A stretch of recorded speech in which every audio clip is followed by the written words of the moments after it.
The neon lights of the diner flickered like a heartbeat in the humid Harlem night, casting a sickly glow over the cracked linoleum floor.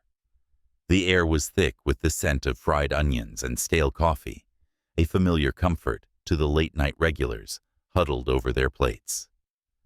Scarlett Wilson, a black woman in her late 20s, moved with the grace of someone who had long mastered the art of balancing exhaustion and determination. Her 7-month pregnant belly strained against her faded waitress uniform, the fabric worn thin from countless shifts. Her dark eyes, though weary, held a spark of resilience, a quiet fire that refused to be dimmed by the weight of her circumstances. She was a widow, a survivor scraping by on 3 jobs to keep a roof over her head in a cramped Bronx apartment. Tonight her body screamed for rest, but Scarlett pushed through, her hands trembling as she carried a tray of plates toward a corner booth. Then it happened. A sharp, dizzying wave of pain crashed through her. Her knees buckled and the tray slipped from her grasp, shattering into a cacophony of porcelain and gravy on the floor. Scarlett collapsed, her hands instinctively cradling her belly as she gasped for air. The diner fell silent, the clatter of forks and low hum of conversation replaced by gasps from the other patrons. Her vision blurred, the neon lights smearing into streaks of color, and for a moment she thought this was the end, not just for her, but for the tiny life she carried, the only piece of her late husband Michael she had left. But then a figure emerged from the shadows of the corner booth, moving faster than the rest. Ethan White, a 35-year-old tech billionaire, with a reputation as cold as the steel of his Manhattan high-rises, knelt beside her, his pale skin contrasted sharply with the tailored navy suit that clung to his lean frame, and his sharp blue eyes, usually reserved for boardroom battles, softened with an unfamiliar urgency. Ethan, a white man, whose name was synonymous with Silicon Valley success, had built an empire from nothing. But tonight he was just a man in a diner, his contracts forgotten on the table. His voice cut through the chaos, steady and commanding. "Someone call 911 now." Scarlett's breath hitched as she tried to focus on the stranger beside her. His hands, steady despite the chaos, hovered near her shoulder, not touching but close enough to offer comfort. "Ma'am, can you hear me?" he said, his tone softer now, laced with genuine concern. "My name's Ethan. You're going to be okay. Just stay with me." Her lips parted, but all she could manage was a whisper, tears stinging her eyes. "My baby. Please, my baby." The fear in her voice was raw, a mother's plea that pierced the air. Ethan's jaw tightened, his heart pounding in a way it hadn't in years, not since he'd buried his own mother at 12, left to navigate a world of wealth and loneliness. "Your baby's going to be fine," he said, his voice firm, though he wasn't sure if he was reassuring her or himself. "I'm getting you to a hospital. My driver's outside." The other diners hovered, some murmuring, others pulling out phones, but Ethan's presence seemed to hold the room in a strange orbit. He radiated authority, yet his focus was entirely on Scarlett, his eyes never leaving her face. When the paramedics arrived, their red lights flashing through the diner's grimy windows, Ethan stepped back but stayed close, his suit now smudged with diner grease. "I'm following you to Mount Sinai," he told the paramedics, his tone leaving no room for argument. "All her medical expenses are on me." At the hospital, Scarlett lay in a sterile bed, monitors beeping around her like a chorus of anxious voices. Her braids fanned out on the pillow, and though the pain had dulled, fear still clung to her. She was a woman used to fighting alone since Michael's death in a Brooklyn car accident. 6 months ago, she'd carried the weight of grief and survival on her shoulders. The doctor's words echoed in her mind. "You and the baby are stable, but you need complete bed rest. You've been pushing yourself too hard." Ethan appeared at her bedside, his suit jacket gone, sleeves rolled up to reveal forearms taut with tension. He looked out of place in the fluorescent-lit room, a man who belonged in penthouses, not hospital wards. Yet his presence was steady grounding. Scarlett's eyes met his, and she saw something she hadn't expected. Genuine worry, not pity. "Sir," she said, her voice hoarse, "I can't afford this hospital. I work 3 jobs just to pay rent. I don't know how I'll ever repay you." Ethan's expression softened, a rare crack in his polished exterior. "You don't need to repay me," he said quietly. He paused as if weighing his next words, then leaned forward slightly. "But I have a proposal. I need a live-in cook at my home in Upper West Side.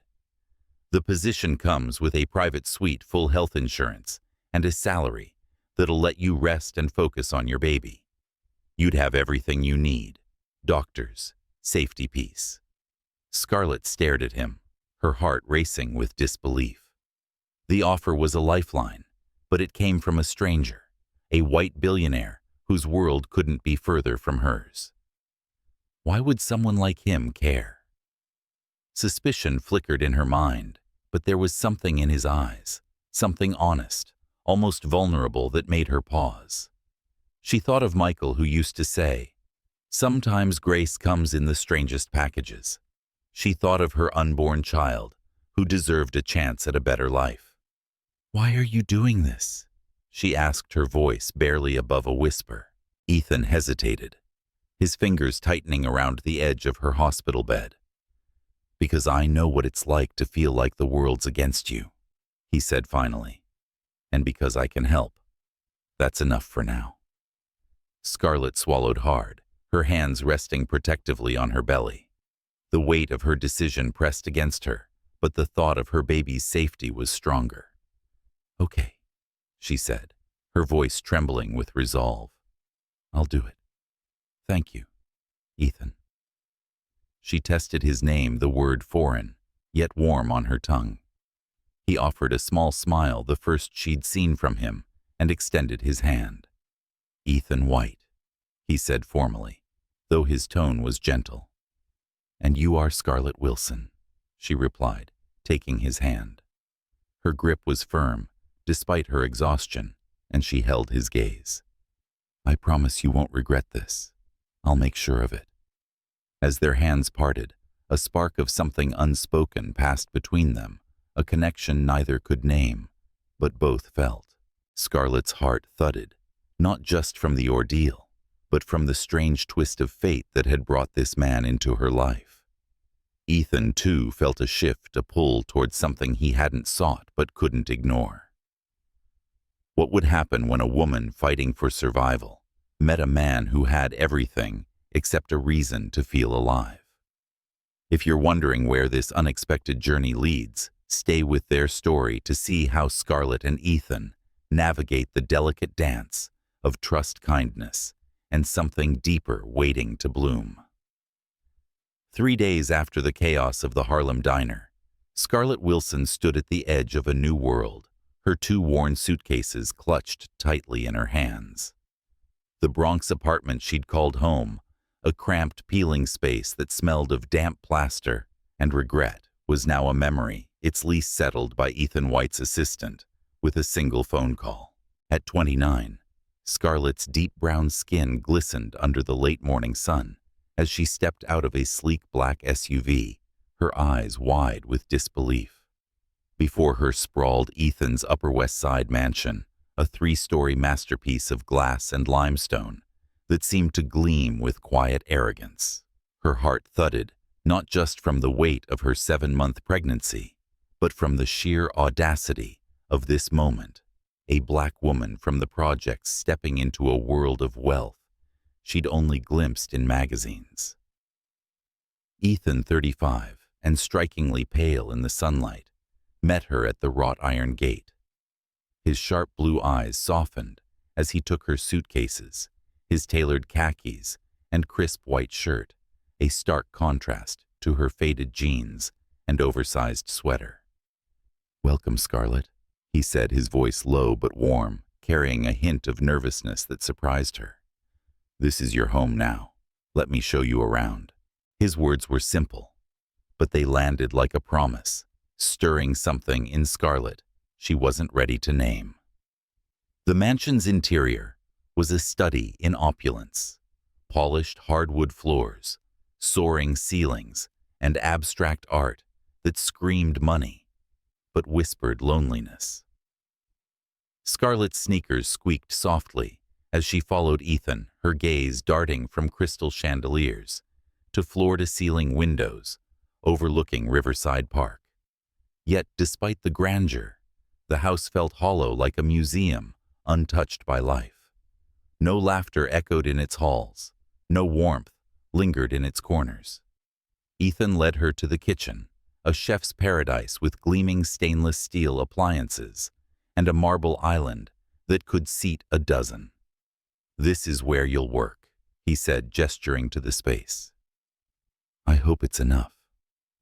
Scarlett ran her fingers along the cool marble, her mind racing. Enough.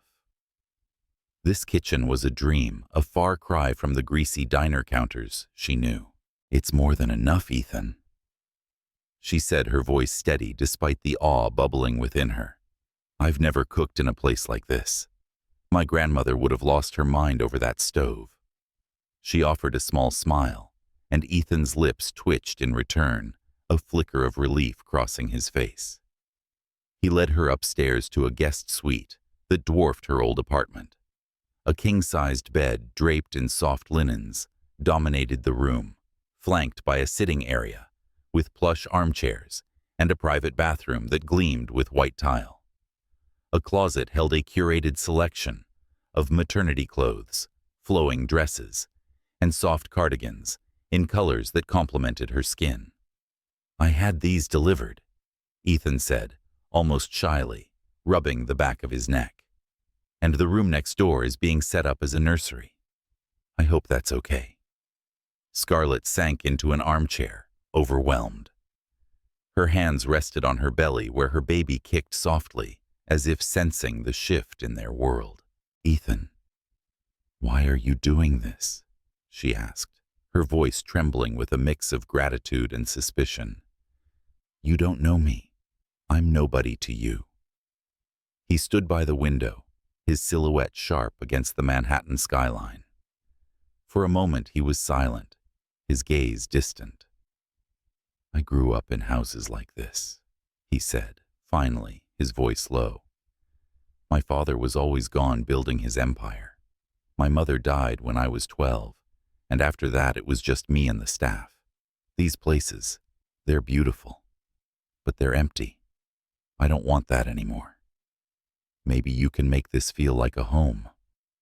His words hit Scarlett like a quiet storm. She saw the loneliness in his eyes, a mirror to her own grief since Michael's death. At 29, she'd learned to carry her pain alone, but Ethan's vulnerability cracked something open in her. "I know about empty homes," she said softly. "After my husband died, our apartment felt like a shell. But I'm good at making places warm. I can do that for you." Ethan nodded, his expression unreadable, but his eyes bright. "I'd like that," he said. "Dinner's at 7, breakfast at 8. Beyond that, your time's your own. Rest as much as you need." That evening, Scarlett stepped into the kitchen, her nerves tingling with purpose. She decided on her grandmother's recipe for buttermilk fried chicken, paired with creamy collard greens and cornbread baked from scratch. The aromas filled the mansion, curling through the sterile halls like a warm embrace.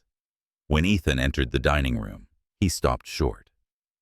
Scarlett had set the table with care, using simple linen napkins she'd found in a drawer, and lit a single candle to soften the room's stark elegance. The space felt different, alive, almost as if it had been waiting for her touch.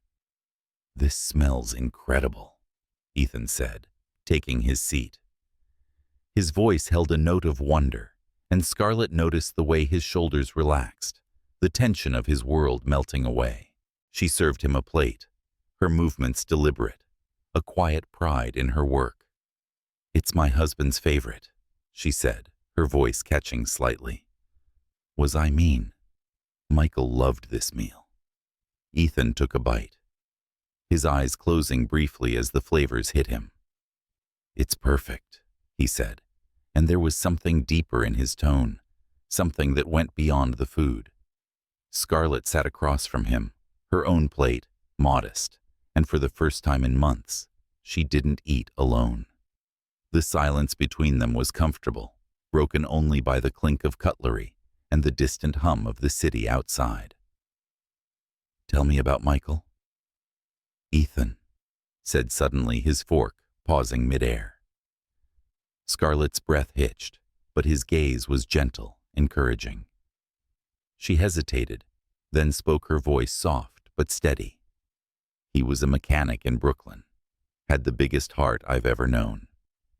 He'd fix cars for free if someone couldn't pay, even when we were scraping by. He said my cooking could turn a bad day into a good one. Her hand drifted to her belly, where her baby stirred. I just wish he could have met her. Ethan's expression softened, a shadow of his own loss flickering in his eyes. He sounds like a good man, he said quietly. He'd be proud of you, Scarlett. You're stronger than you know. Her throat tightened, and she looked away, the candlelight dancing in her vision. I don't feel strong, she admitted. Most days, I'm just holding on for her. She patted her belly, and Ethan's gaze followed, a quiet understanding passing between them. As they finished the meal, Scarlett noticed something shift in the air. The mansion, once a cold monument to wealth, felt warmer, as if her presence had breathed life into its walls.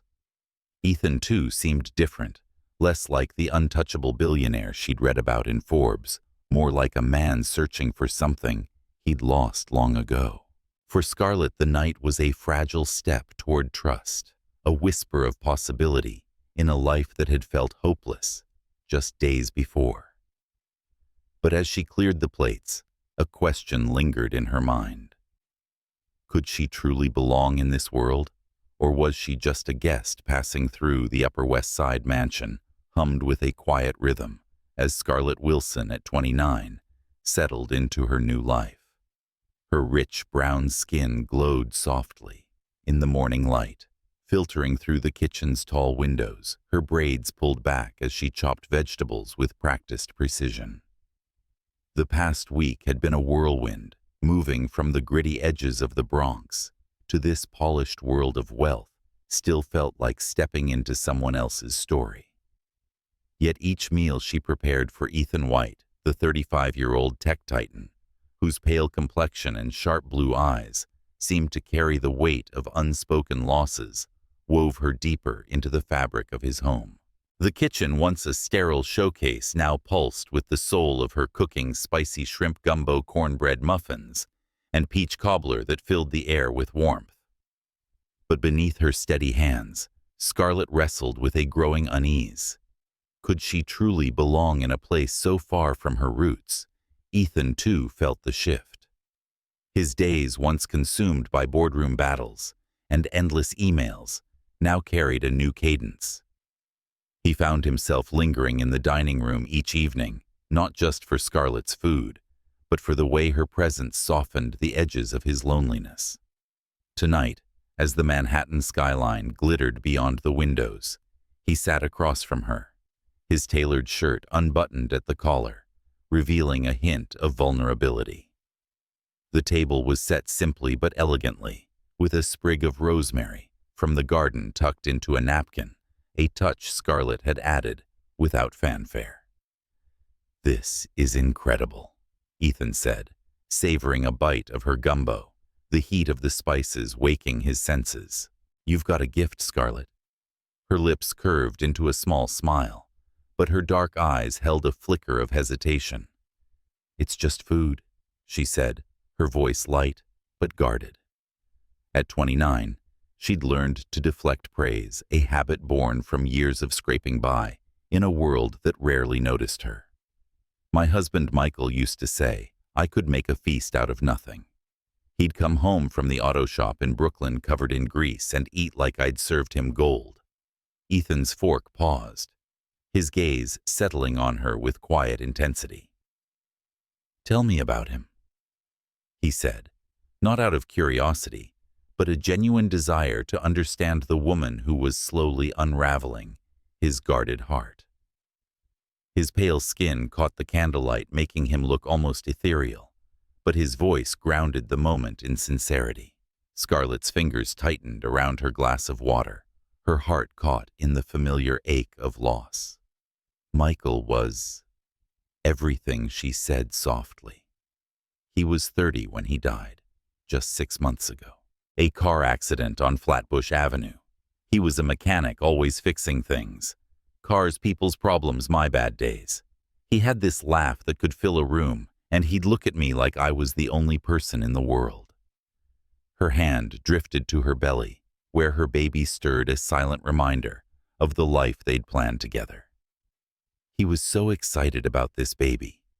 He'd spend hours sketching nursery ideas on napkins, talking about teaching her to fix engines. Ethan leaned forward, his blue eyes softening with empathy. "He sounds like he was one of a kind," he said, his voice low, almost reverent. "I'm sorry you lost him." Scarlett nodded, her throat tight. "Some days I still hear his voice," she admitted. "But being here cooking for you, it's the first time I've felt like I'm building something new." Her words hung in the air, fragile and honest, and for a moment, the space between them felt charged with possibility. Ethan hesitated, then spoke, his voice quieter than usual. "I've never had that kind of love," he said, his gaze dropping to the table. "At 35, I've built a company that's worth billions. But my personal life, it's been a series of transactions. My last relationship ended when I found out she was more interested in my bank account than me. After that, I decided it was easier to keep people at a distance." Scarlett's heart twisted at his words. She saw the loneliness in him, a mirror to her own, though their worlds couldn't be more different. "That's no way to live, Ethan," she said gently, her dark eyes meeting his. "You deserve more than that. You're not just your money." He looked up, startled by her conviction. "You sound so sure," he said, a faint smile tugging at his lips. "How do you do that? See the good in people even after everything you've been through?" She shrugged, a small wistful smile breaking through. "My grandmother taught me to look for the light even in the darkest places.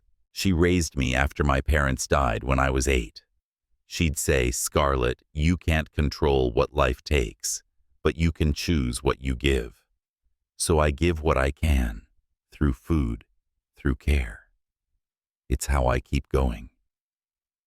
Ethan's expression softened, and for the first time, Scarlett noticed the way his shoulders relaxed, as if her words had lifted a weight he'd carried for years.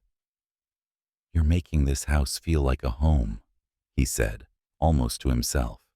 "I didn't think that was possible."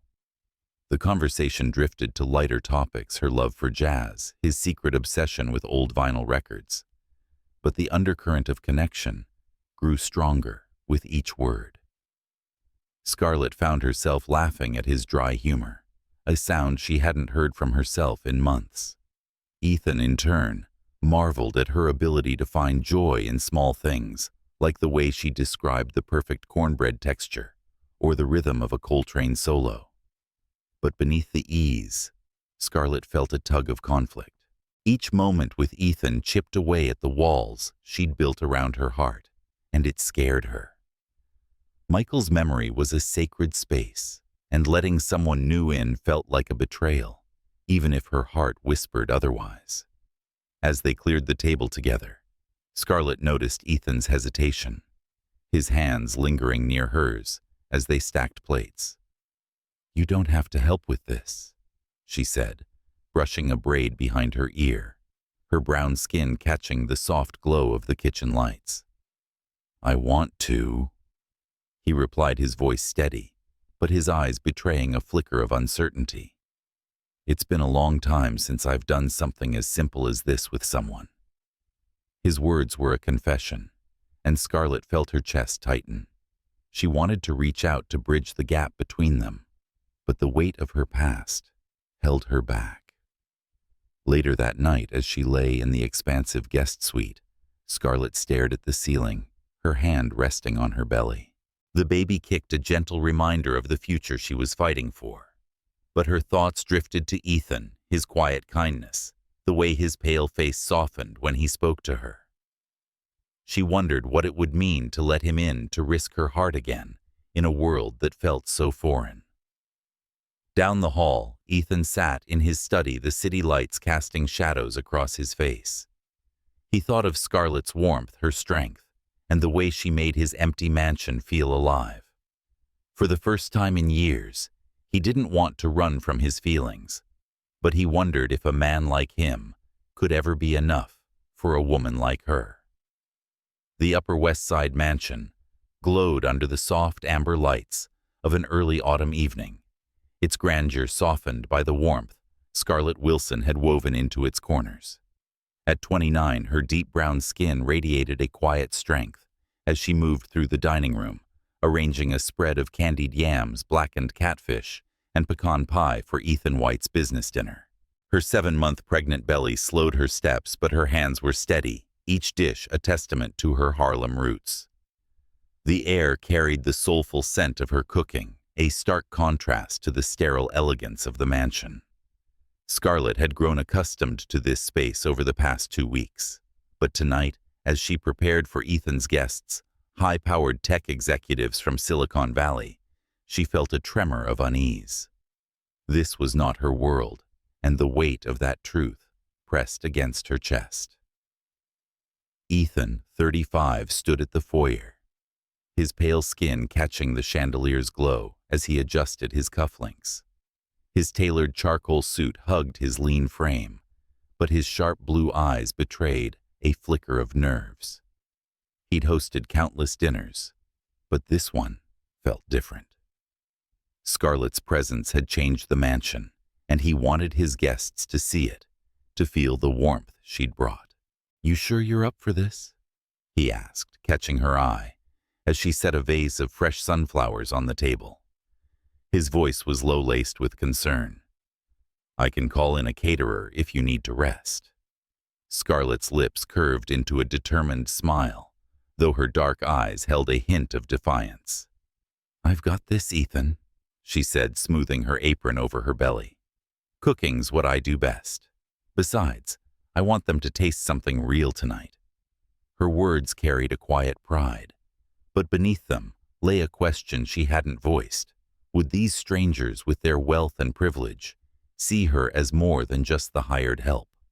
The guests arrived in a flurry of expensive cologne and polished shoes, their voices filling the mansion with the clipped cadence of corporate power. Scarlett stayed in the kitchen, her hands deftly plating dishes, but she couldn't ignore the curious glances that followed her when she stepped out to serve. A woman in her 40s, her blonde hair sleek and her dress dripping with designer labels, leaned toward her companion and murmured, "The cook's quite talented, isn't she?" The word cook landed like a barb, and Scarlett's fingers tightened around the serving tray. At 29, she'd faced enough sidelong glances to know what they meant. Her black skin, her pregnancy, her presence in this gilded world marked her as an outsider. Ethan noticed the exchange, his jaw tightening, as he steered the conversation to business. But the tension lingered, a silent current, beneath the clink of wine glasses. As Scarlett served the main course, a man in his 50s, his face ruddy from too much bourbon, spoke up, his voice carrying a false warmth. "Ethan, where'd you find her? She's not your usual staff." The room fell quiet, and Scarlett froze, her heart pounding. The implication hung heavy. Their place in this house in Ethan's life was a curiosity, a puzzle to be dissected. Ethan's eyes flashed, his pale complexion flushing faintly. "Scarlett's not staff," he said, his tone sharp but controlled. "She's a guest in my home, and her cooking is a gift we're lucky to have." His words were a shield, but they couldn't erase the sting Scarlett felt. She excused herself to the kitchen, her breath uneven, the weight of their stares pressing against her. Alone, she leaned against the counter, her hands trembling. "I don't belong here," she whispered to herself, her fingers brushing her belly where her baby kicked, a reminder of why she'd accepted Ethan's offer. Ethan found her moments later, his presence filling the kitchen with a quiet intensity. "I'm sorry about that," he said, his voice low, his blue eyes searching hers. They had no right to speak that way. Scarlett turned to face him, her dark eyes blazing with a mix of hurt and resolve. "I'm used to it, Ethan," she said, her voice steady despite the ache in her chest. "I've been the only black woman in rooms like this before, but it doesn't make it easier. They look at me and see a servant, not a person. And I wonder, do I even fit in your world?" Her words cut through him, and Ethan stepped closer, his pale hands clenching at his sides. "You fit here, Scarlett," he said, his voice fierce with conviction. "This house was empty before you came. You've made it a home. They don't see you, not like I do." His gaze softened, and for a moment Scarlett saw something raw in his eyes, something that made her heart stutter. She wanted to believe him, but the gap between their worlds felt vast. His, a world of wealth and power. Hers, one of struggle and survival. The rest of the dinner passed in a blur, Scarlett retreating to the background as Ethan navigated his guests with practiced charm. But when the last of them left, he found her in the garden, where she stood under the soft glow of string lights, her brown skin luminous against the night. "I meant what I said," he told her, his voice quieter now. "You're not just a guest here. You're changing everything." Scarlett looked at him, her heart caught between gratitude and fear. "I'm trying, Ethan," she said softly. "But I'm scared. Scared of what it means to care about this place about you. Michael was my world, and losing him broke me. I don't know if I'm ready to let someone else in."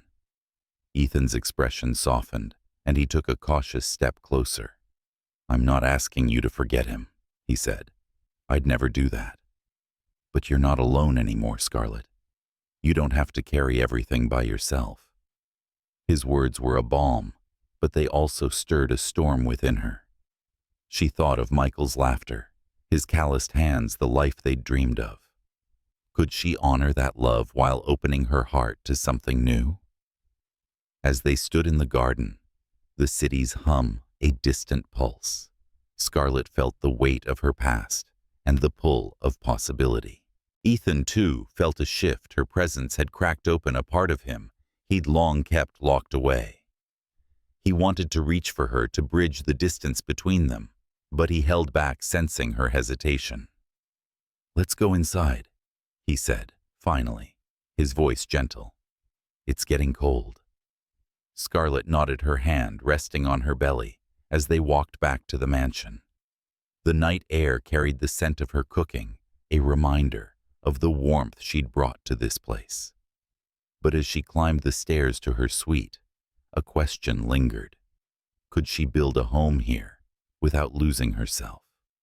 And, for Ethan, watching her silhouette disappear, a deeper question burned. Could a man like him, shaped by wealth and solitude, ever be enough for a woman whose strength shone brighter than any fortune? The Upper West Side mansion stood silent under a late October sky, its windows reflecting the first hints of dawn.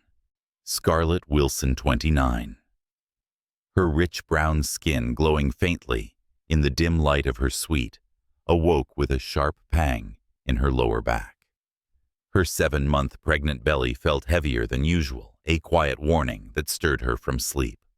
At 29, she'd carried the weight of loss and survival since her husband Michael's death, but the past weeks in Ethan White's home had woven a fragile hope into her heart.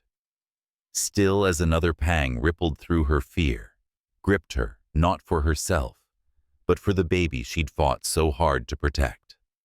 She rose, her braids falling loosely over her shoulders and shuffled to the bathroom, hoping it was just another false alarm. But when a stronger contraction hit her, breath caught, and she knew this was real. Down the hall, Ethan White, 35, slept fitfully in his sprawling bedroom, his pale skin almost translucent in the moonlight, filtering through the curtains. The tech billionaire, whose sharp blue eyes and tailored suits commanded boardrooms, had found his world shifting since Scarlett's arrival. Her warmth, her resilience had begun to thaw the ice around his heart, a heart hardened by years of solitude and betrayal. When a soft knock came at his door, he jolted awake, his instincts sharp. "Scarlett," he called, his voice thick with sleep as he opened the door. Her face, taut with pain, told him everything. "It's time," she whispered, her dark eyes wide, with a mix of fear and determination. Ethan was dressed in seconds, his usual polish, replaced by a t-shirt and jeans, his pale hands steady as he supported her arm. "How far apart are the contractions?" he asked, his voice calm but urgent, masking the panic rising in his chest. "About 10 minutes, Scarlett said, gripping his arm as another wave hit. Her brown skin glistened with sweat, and Ethan felt a surge of protectiveness he hadn't known he possessed. "We're going to Mount Sinai," he declared, grabbing his phone to call his driver and Dr. Martinez, the obstetrician he'd arranged for Scarlett. "Hold on, Scarlett, I've got you." The drive through Manhattan's pre-dawn streets was a blur of streetlights and Scarlett's labored breaths. Ethan sat beside her in the back seat, his hand clasped around hers, his pale fingers intertwining with her darker ones. "You're so strong," he murmured, his voice a steady anchor as she squeezed his hand through a contraction. "You're doing this, Scarlett. Your baby's going to be fine." Her eyes met his, and for a moment, the fear softened. "I'm scared, Ethan," she admitted, her voice trembling. "I can't lose her." "You won't," he said fiercely, his blue eyes locking onto hers. "I'm right here. We're in this together."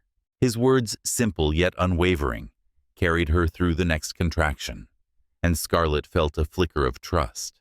She hadn't expected a trust that this man, so different from her in every way, would stand by her side. At Mount Sinai, Dr. Martinez, a warm woman in her 50s, greeted them with a reassuring smile.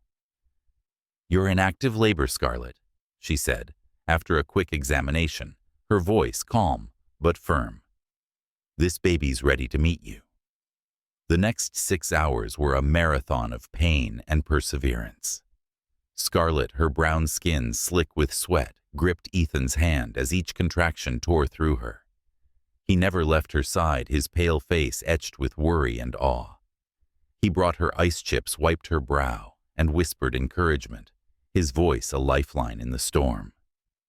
"You're incredible," he said, brushing a damp braid from her forehead. "You're the strongest person I know." Scarlett, caught in a haze of pain, shook her head. "I can't do this," she gasped, tears streaming down her face. "It's too much." Ethan leaned closer, his blue eyes fierce with belief. "You can, Scarlett. You've carried this baby through everything. Loss, struggle, all of it. You're her hero. One more push and she's here." Dr. Martinez's voice cut through the haze. "Scarlett, I see the head. One big push now." With a cry that echoed her grief and hope, Scarlett summoned every ounce of strength, her body trembling as she pushed. The room filled with a piercing wail, and Dr. Martinez lifted a tiny, wriggling baby into the air. "It's a girl," she announced, her eyes shining. "And she's perfect," Scarlett sobbed, her arms trembling as the baby was placed on her chest. The little girl, with a tuft of dark hair and skin a soft shade of brown, looked up with curious eyes. "Hi, baby girl," Scarlett whispered, tears mingling with joy. "I'm your mama. I love you so much." Ethan, standing beside her, felt his throat tighten, his pale cheeks damp with tears he hadn't expected. The sight of Scarlett cradling her daughter, her strength radiant, despite her exhaustion, stirred something deep within him, a longing to be part of this moment, this family. "Would you like to cut the cord, Mr. White?" Dr. Martinez asked, her tone gentle. Ethan looked at Scarlett, his blue eyes questioning. "Is that okay?" he asked softly. Scarlett nodded, her smile shaky but certain. "Please," she said. "I want you to." With trembling hands, Ethan cut the cord, his heart swelling as he realized the weight of the moment. This wasn't just a birth, it was a beginning. As the nurses cleaned the baby, Ethan stayed by Scarlett's side, his hand still holding hers. "You were amazing," he said, his voice rough with emotion. "I've never seen anything like that." Scarlett looked at him, her dark eyes soft with gratitude. "You didn't have to stay, Ethan," she said, "but you did. Thank you." When the nurses returned with the baby swaddled in a soft pink blanket, Scarlett gazed at her daughter, then at Ethan. "Her name's Grace," she said decisively. "Grace Wilson White." Ethan's breath caught, his eyes widening. "White," he repeated, his voice barely above a whisper. Scarlett nodded, her gaze steady. "If that's okay with you. You're part of her story now, Ethan. I want her to know that." The weight of her words settled over him, and for the first time in his 35 years, Ethan felt a sense of purpose beyond his empire. "It's more than okay," he said, his voice thick. "It's an honor." As Scarlett cradled Grace, Ethan watched in quiet awe, his pale hand resting lightly on the bedrail. He thought of his own mother, lost too soon, and the emptiness he'd carried since. Scarlett and Grace were filling that void not with wealth or power, but with something far more precious. Scarlett, too, felt a shift, her heart torn between the love she held for Michael and the new bond forming with Ethan. As Grace's tiny hand curled around her finger, Scarlett wondered if she could dare to dream of a future where love could bloom again, even in the shadow of loss. The Upper West Side mansion glowed with the soft hues of November, its walls no longer echoing with emptiness, but humming with the quiet rhythm of a new family. Scarlett Wilson, 29. Her rich brown skin radiant, despite the fatigue of new motherhood, moved through the nursery with a gentle grace. Her braids were loosely tied, framing her face as she adjusted a handmade quilt over baby Grace, now 2 weeks old, sleeping soundly in her crib. The room, painted in warm yellows and adorned with hand-stitched animal patterns, felt like a sanctuary, a stark contrast to the cramped Bronx apartment Scarlett had left behind. Yet as she gazed at her daughter's tiny brown face, a storm of emotions churned within her. Grace was her anchor, but the growing warmth she felt for Ethan White, the man who had given them a home, stirred a guilt she couldn't shake. Ethan, 35, stood in the doorway, his pale skin catching the soft glow of the nursery's nightlight. His sharp blue eyes, once guarded by years of corporate battles, softened as he watched Scarlett. The tech billionaire had rearranged his life to work from home, his laptop now a constant companion in the breakfast nook, while Grace napped nearby. His tailored suits had given way to sweaters and jeans, a quiet rebellion against the life he'd once known. He leaned against the doorframe, his voice low. "She's beautiful, Scarlett," he said, his gaze flickering to Grace's crib. "Just like her mother." Scarlett's lips curved into a shy smile, her dark eyes meeting his briefly before darting away. "She's got Michael's nose," she said softly, her fingers tracing the edge of the crib. At 29, she carried the weight of her late husband's memory like a sacred relic, and every moment of joy with Grace or Ethan felt like a betrayal. "Sometimes I look at her and see him so clearly, it hurts." Ethan stepped closer, his pale hands tucked into his pockets, as if to keep himself from reaching out. You don't have to hide that pain from me, he said, his voice steady but laced with empathy. Michael was part of you. He's part of Grace. That doesn't scare me. His words were a quiet invitation, but Scarlett's heart tightened. She wanted to lean into his kindness, but the ghost of Michael lingered, his laughter echoing in her mind. That evening, as Scarlett prepared a simple dinner of roasted chicken with rosemary and sweet potato mash, she found a small box tucked in a kitchen drawer. Inside was a letter yellowed and creased in Michael's familiar scrawl. Her breath hitched as she unfolded it, the words written during their last month together. Scarlett, if anything happens to me, don't let your heart close. You're too full of love to live half a life. Find someone who sees you the way I do. Tears stung her eyes and she clutched the letter to her chest, her brown skin prickling with the weight of his blessing. Could she honor his memory by opening her heart again? Ethan joined her in the kitchen, his presence a quiet comfort as he set the table. Everything okay? He asked, noticing the letter in her hand. His blue eyes held a question, but he didn't press his patience a steady anchor. Scarlett hesitated, then handed him the letter. Michael wrote this, she said, her voice trembling. Before he died. I found it just now like he knew I'd need it.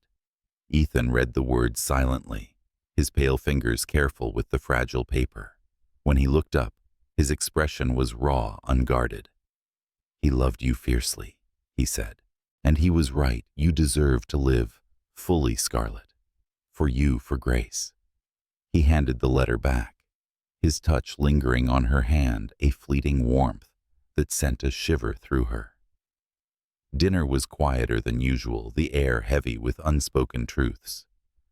Scarlett watched Ethan as he ate, his pale face, softened by the candlelight she'd lit to make the dining room feel intimate. At 35, he carried a loneliness she recognized, a mirror to her own grief.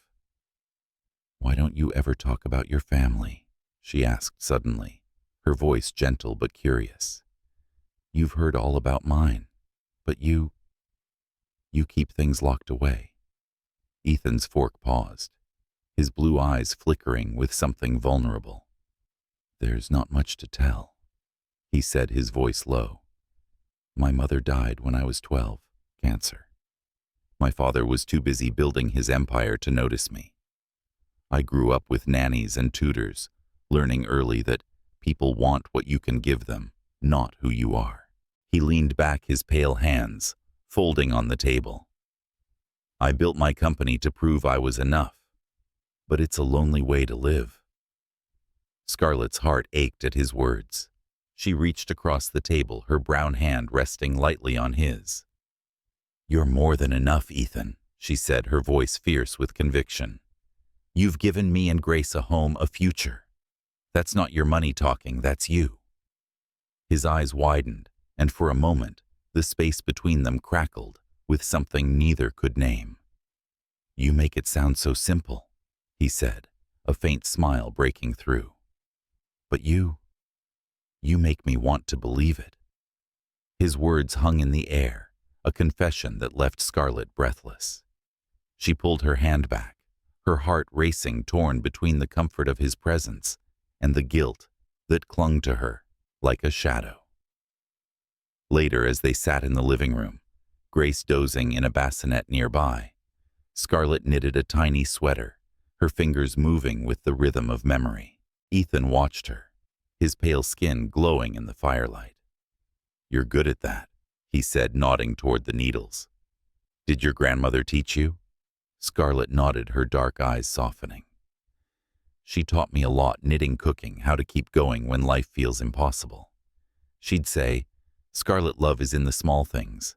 You don't need much to make a home, just heart. Her voice wavered, and she looked at Ethan. I'm trying to do that here, but sometimes I wonder if I'm enough for this world of yours.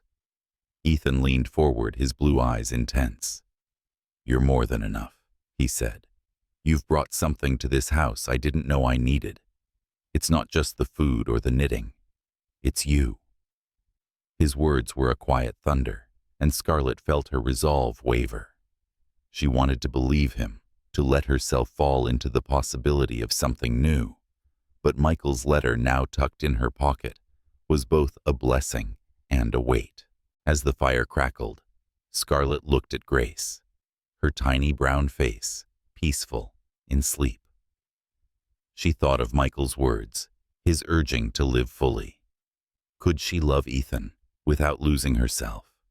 And Ethan, watching her in the soft light, wondered if he could be the man she deserved, a man who offered not just safety, but a love as fierce as the one she'd lost. The night stretched on, their hearts caught in a delicate dance of hope and hesitation, each step drawing them closer to something neither was ready to name. The Upper West Side mansion shimmered in the late November twilight, its garden transformed into a dreamscape of twinkling lights and fragrant blooms. Scarlett Wilson, 29, stood at the edge of the lawn, her rich brown skin glowing under the soft glow of string lanterns. Her braids were swept into an elegant updo, and a flowing emerald dress hugged her post-pregnancy curves, a gift from Ethan that made her feel like she'd stepped out of a fairy tale. At 29, she carried the weight of her past, Michael's loss, the struggle of survival. But tonight, as she gazed at the garden, her heart fluttered with a new kind of hope. Grace, her 1-month-old daughter, slept peacefully in the nursery under the watchful eye of Mrs. Peterson, the nanny Ethan had hired. Scarlett's dark eyes sparkled with anticipation, though a quiet fear lingered. Could she truly open her heart to Ethan White? The man who had become her anchor, Ethan, 35, moved through the garden with a nervous energy that belied his usual composure. His pale skin caught the flicker of candlelight, and his sharp blue eyes scanned the preparations with meticulous care. Dressed in a tailored navy suit, he looked every bit the billionaire, but his hands trembled slightly as he adjusted a rose arrangement. Tonight was no ordinary evening. He had planned a proposal, a moment to lay bare his heart to Scarlett. The garden, draped in white roses and ivy, was a canvas of his love, with a hidden string quartet ready to play her favorite jazz melody. He'd spent weeks orchestrating this, wanting to honor not just their budding love, but the memory of Michael, whose letter had given Scarlett permission to love again. Scarlett, unaware of the surprise, stepped into the garden at Ethan's gentle urging. "You didn't have to go all out for dinner," she said, her voice teasing as she took in the twinkling lights. Her brown skin glowed against the emerald fabric, and Ethan's breath caught at the sight of her. "This isn't just dinner," he said, his voice low, a smile tugging at his lips. "Come with me." He offered his arm, and Scarlett took it, her touch sending a jolt through him. As they walked deeper into the garden, the quartet began to play the soft strains of Ella Fitzgerald's At Last, floating through the air. Scarlett's eyes widened, her heart racing. "Ethan, what is this?" she asked, her voice trembling with wonder. He led her to a small clearing where a canopy of lights formed a glowing dome. A single table stood beneath, set with crystal glasses and a vase of her favorite sunflowers. Scarlett, Ethan began turning to face her, his pale hands taking her darker ones. His blue eyes locked onto hers, and for a moment, the world narrowed to just them. 6 months ago, I was a man who thought love was a luxury I couldn't afford. I built walls around my heart, convinced I was better off alone. Then you walked into my life, or rather, collapsed into it. He smiled, and Scarlett laughed softly, tears glistening in her dark eyes. You changed everything, he continued, his voice thick with emotion. You brought warmth to this house, joy to my days, and grace. She's a miracle I never knew I needed. You've shown me what love really is, not a transaction, but a choice to care, to give, to stand by someone no matter what. He dropped to one knee, pulling a velvet box from his pocket. Scarlett's breath hitched, her hands flying to her mouth as he opened it to reveal a delicate ring, a sapphire set in gold, its deep blue echoing his eyes. Scarlett Wilson. Will you marry me? Will you let me love you and Grace for the rest of my life? Scarlett's heart pounded, her brown skin flushing with emotion. At 29, she'd thought her chance at love had died with Michael. But Ethan's words, his unwavering presence had cracked open a door she'd kept locked. Tears streamed down her face as she knelt to meet him, her hands cupping his pale cheeks. Ethan, she whispered, her voice breaking, I love you.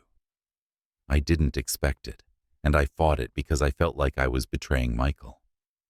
But he told me to live to love again, and you've given me a home, a family. Yes, I'll marry you. Ethan's face lit up, his blue eyes shimmering as he slid the ring onto her finger, the sapphire gleaming against her brown skin. He pulled her into his arms, their lips meeting in a kiss that was both tender and fierce, a promise sealed under the canopy of lights. The quartet played on the music wrapping around them like a warm embrace. As they pulled back, Scarlett's smile faltered slightly, her eyes searching his. Ethan, are you sure? She asked, her voice soft but urgent. Your world. It's so different from mine. People will talk about us, about me, my skin, my past. Are you ready for that? Ethan's expression grew serious, his pale hands framing her face. I've never been more sure of anything, he said, his voice steady. I don't care what anyone says. You and Grace are my family. The rest is just noise. His words were a vow, and Scarlett felt a weight lift, though a flicker of doubt lingered. She'd seen the glances at the dinner party, heard the whispers. Could their love withstand the scrutiny of his world? They sat at the table. The meal, a simple but exquisite spread of her favorite dishes.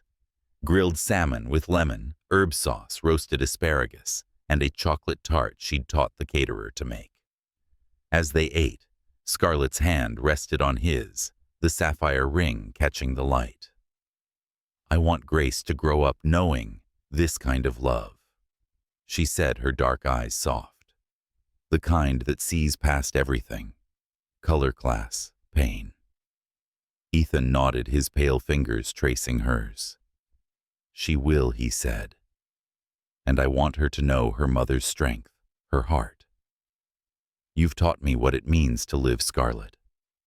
His voice was raw, and Scarlett felt her own heart swell, the guilt of loving again easing under the weight of his sincerity.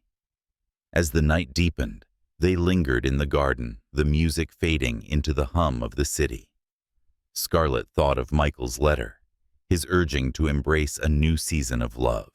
Ethan, watching her in the soft light, marveled at the woman who had transformed his life. At 35, he'd built an empire, but never a home until now.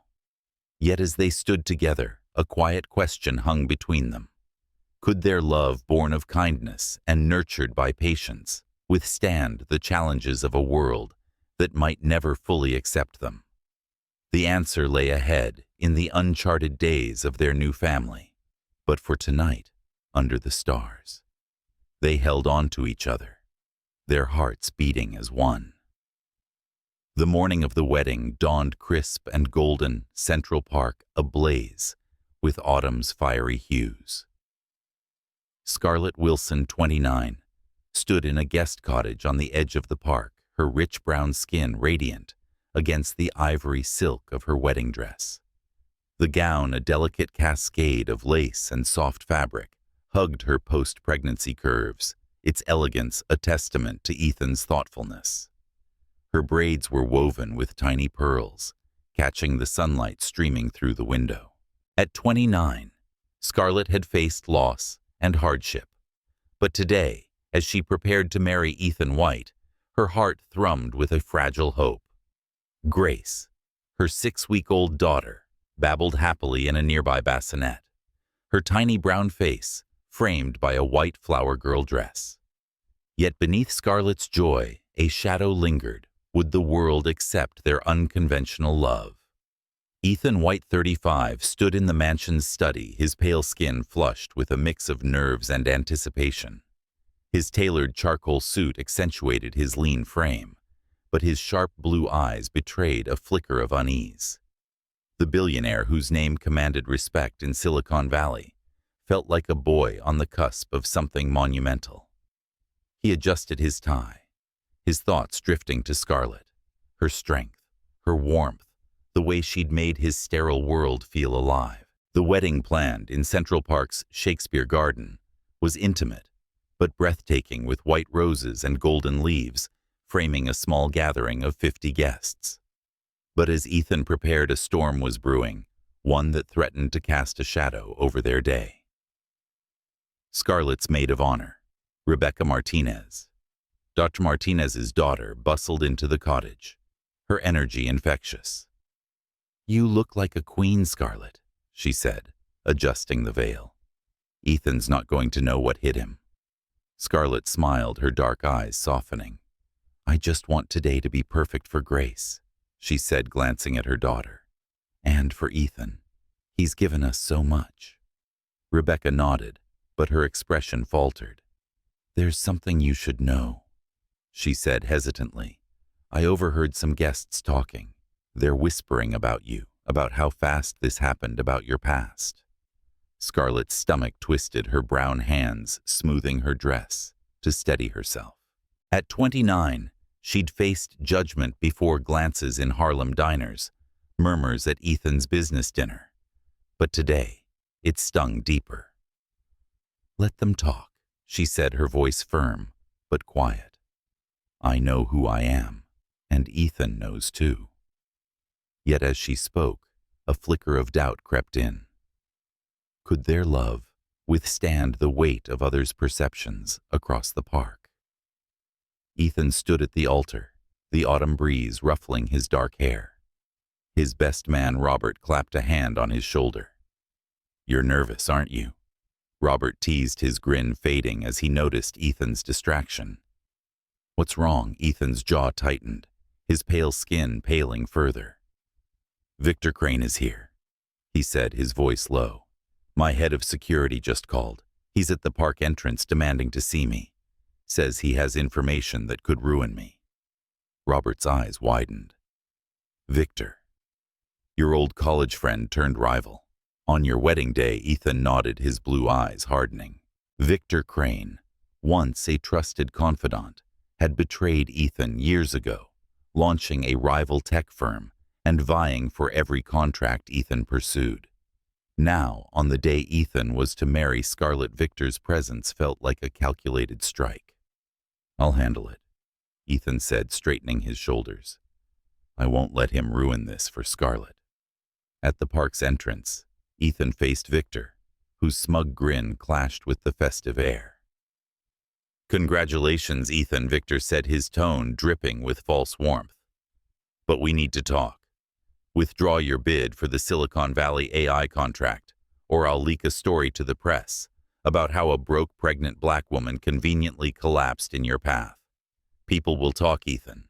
They'll say she's a gold digger, that you're a fool." Ethan's blood ran cold, his pale fists clenching. "You're threatening my family," he said, his voice a low growl. "Scarlett's worth more than any contract. You want the deal? Take it. But if you ever come near her or Grace again, I'll make sure you regret it." Victor's smile faltered, surprised by Ethan's resolve, but he nodded and left his parting words a venomous, "Enjoy your wedding." Ethan returned to the altar, his heart pounding, but his resolve unshaken. As the music swelled, Grace toddled down the aisle, her tiny brown hands clutching a basket of rose petals. She giggled, spotting Ethan, and called out, "Dada." The guests laughed, and Ethan scooped her up, his pale face breaking into a smile. "That's right, princess," he whispered, kissing her forehead. "Let's get Mama." Scarlett appeared at the aisle's end, a vision in ivory, her brown skin luminous under the autumn sun. Ethan's breath caught his blue eyes tracing her every step. She reached him. Grace nestled between them, and the officiant began. "Do you, Ethan White, take Scarlett Wilson to be your wife, and Grace as your daughter, to love and cherish forever?" Ethan's voice was steady, resonant. "I do." Scarlett's dark eyes met his, her voice soft but sure. "I do." Their vows written from the heart spoke of love forged in kindness, of a family built on choice. As Ethan slipped a gold band onto Scarlett's finger, his pale hand trembling slightly, she felt a peace she hadn't known since Michael's death. They kissed, a tender promise, sealed by applause, Grace clapping gleefully in Rebecca's arms. At the reception under a canopy of lights, Scarlett noticed Ethan's distraction. As they danced, her brown hand resting on his pale shoulder, she whispered, "What's wrong?" then hesitated, then told her about Victor's threat and his sacrifice. Scarlett stopped, her dark eyes wide with love and anger. "You gave up the contract for us?" she asked, her voice trembling. "Ethan, that was worth millions. No deal is worth your pain," he said, his blue eyes fierce. "You and Grace are my world." Scarlett's heart swelled, and she pulled him close, their foreheads touching. "You keep surprising me," she said. "I thought I'd never find a love like this again." As they swayed to the music, Scarlett felt the weight of the Whispers guests murmuring about their differences, their haste. But in Ethan's arms, with Grace's laughter in the background, she knew they were enough. Ethan, too, felt a clarity he'd never known. At 35, he'd traded a contract for a family, and as he looked at Scarlett's radiant brown face, he knew he'd made the right choice. The world might judge, but their love, forged in sacrifice and strengthened by trust, would endure.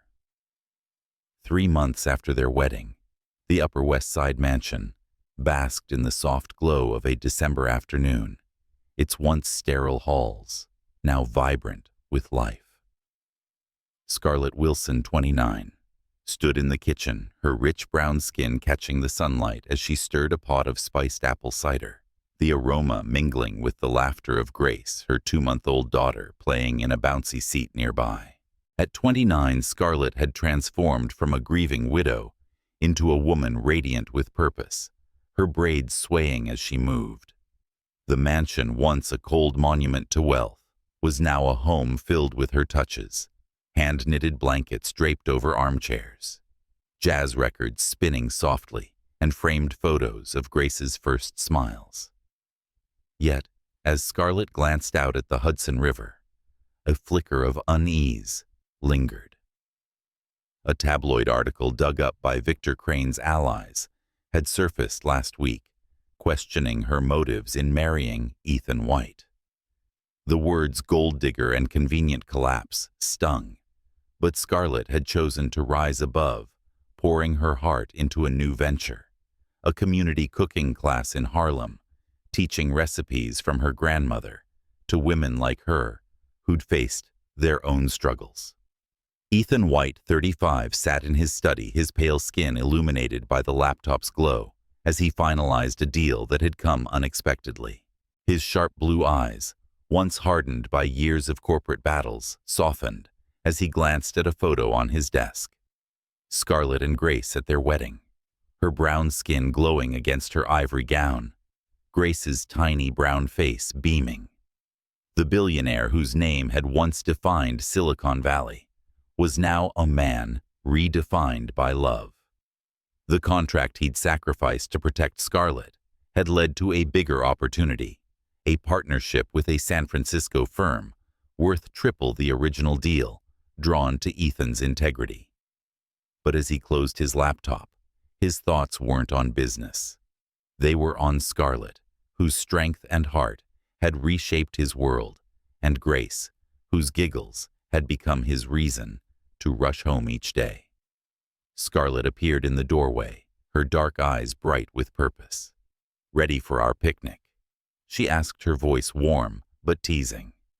She wore a cozy sweater, her brown hands balancing a basket of sandwiches and homemade lemonade. Ethan stood, his pale face breaking into a smile.